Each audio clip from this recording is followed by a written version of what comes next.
I'm going to talk to you today about a project in Dayton, Ohio.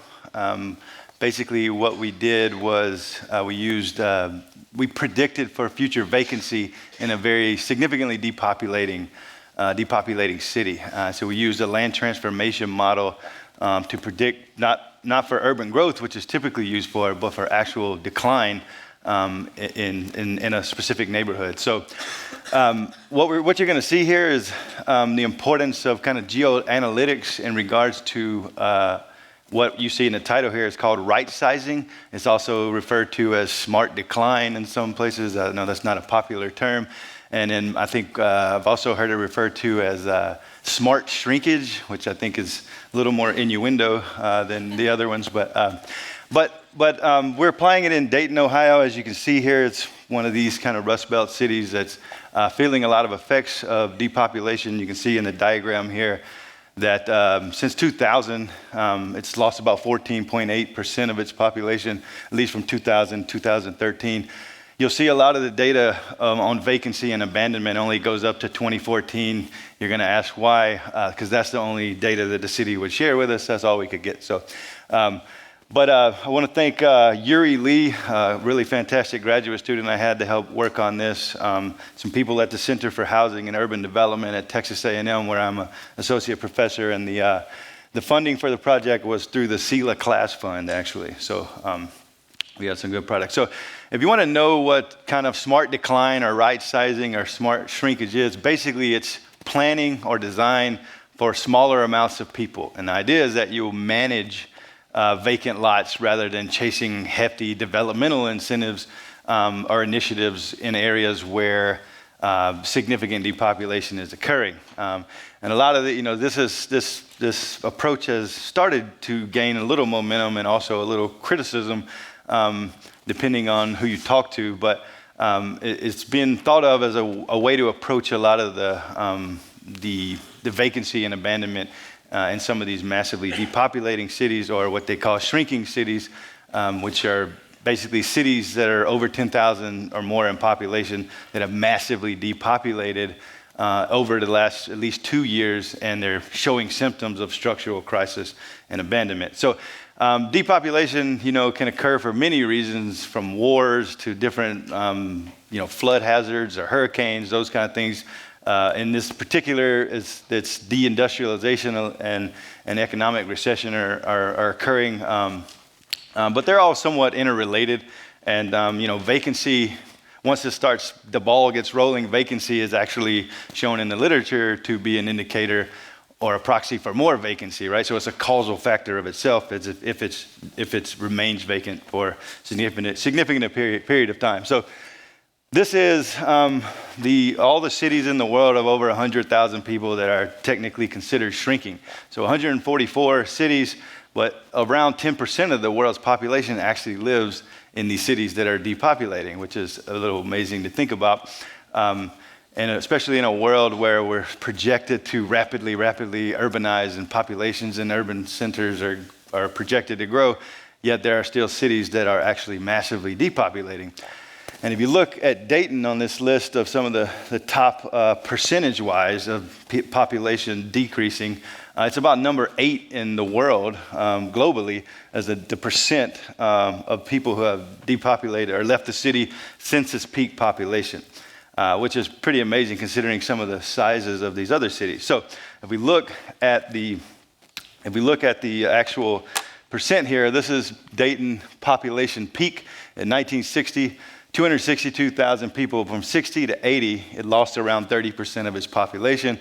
And every year since, it's basically lost a significant percent of its population. So what does that mean? Well, it's also tied to a significant amount of vacancy. So all these red dots here are vacant properties from 2005, 10, and 2014. So you can see the vacancy rate has increased from 18%, so around 5%, at least up to 2014, where we have the data. And if you look at that, that's around 21,000 vacant parcels and around 20,000 abandoned structures, right? So it's a full-fledged effect, mainly the western portion of the city. Basically, the Miami River here is almost a division line, and it also is socioeconomically as well. So we also see that most of these vacancies, so these are the same maps you just saw here, kind of on the second tier. But you can also see these are broken down by types of land uses vacancy. But we also see that residential and industrial here land uses are the ones that have increased predominantly throughout the years. So most of these, since there's so many residential, I mean, they're kind of interrelated, but it makes them smaller, more disconnected, more irregular, the vacant lots, right? So they're much more difficult to regenerate.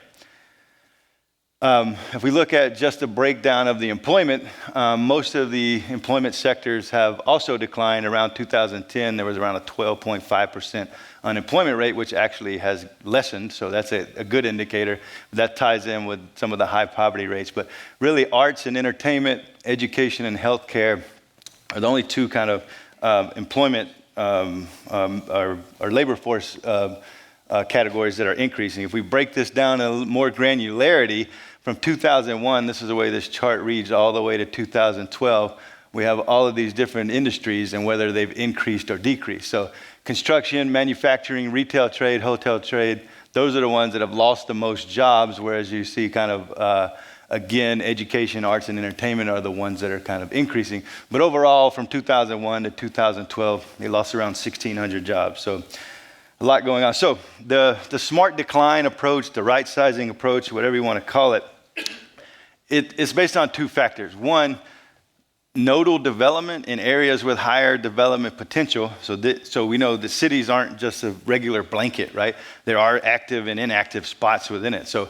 the importance is to identify these areas that have development potential and areas that maybe are probably don't have a lot, right? So the idea is that you manage these areas that have, you just simply manage these areas that have lower development potential or actually may decline in the future, and through kind of temporary and green infrastructure programs so that they're just aesthetically appealing. They don't necessarily have such a huge economic impact, but you lessen the spreading of vacancy over time. So what we tried to do first, obviously, was do kind of a weighted overlay map. I think we all speak GIS here, so I won't get too much into the semantics. But we developed a series of raster overlays. And this was the output. All these kind of dark red areas are little pockets where higher development potential reside within the city. But we also wanted to target areas that had a significant amount of vacant property. So we did a kind of a clustering analysis to figure out where most of the vacant properties were significantly clustering, and then we overlaid that with where the development potential was to target a specific neighborhood. So if we overlay the kind of Moran's Eye and the suitability model, we kind of have 5 neighborhoods here that have clusterings of vacant lands, but also have higher development potential. So if we looked at the Caroline neighborhood, which is basically right here, this is a neighborhood we chose. You can kind of see it's right outside of the University of Dayton, like a mile away. It's just across the river from downtown. There's a lot of, I guess, rich people land uses surrounding it as well. So there is some good going on in the context. But on the other side of things, we also we have to figure out exactly where decline is going to occur, not just where development suitability is. So we used the land transformation model, which is an add-on program to ArcGIS. You can just Google it, and there's tutorials online. You can download it. It's just a tool that you bring in. It creates raster data sets. And basically, most of the time, actually, it's always been used to only predict future urban growth, but we kind of reversed it to predict for decline. And so the way the thing works is you set up all these raster data sets.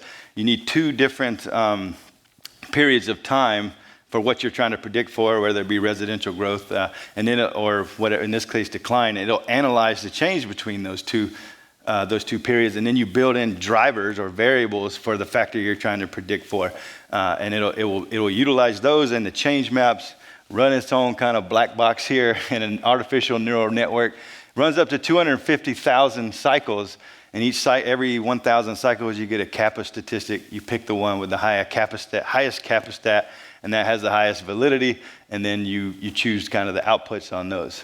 So here's our model. We had 2005 and 2014 for the vacant land patterns. We actually did some calibration methods beforehand. So since we had 2010, we actually predicted for 2014, and then we compared the outputs of the predictions with the actual circumstances of 2014. And so there's a percent correct match, the kappa statistic, the overall agreement between the maps. Anyway, they were all acceptable. So then we took the model, and we actually developed the model in 2016 in a paper in Land Use Science to predict for vacant land. So we basically applied that same model for here. And there were around 77,000 instances of vacancy to active or active to vacancy or whatever. So all that jargon out of the way, this was the output for the neighborhood, okay? So everything in red is the same maps you saw earlier, and those were vacant properties. This was the 2030 projection for the neighborhood, okay? So if you look here, and it spits out kind of crude rasters depending on what size you set the rasters. We joined them at the parcels to make the map a little cleaner for you to look at here. But what you can see is basically a 5% projected increase in vacancy and abandonment within the neighborhood itself. Most of that is on the outskirts, on the western side, on kind of this freeway over here.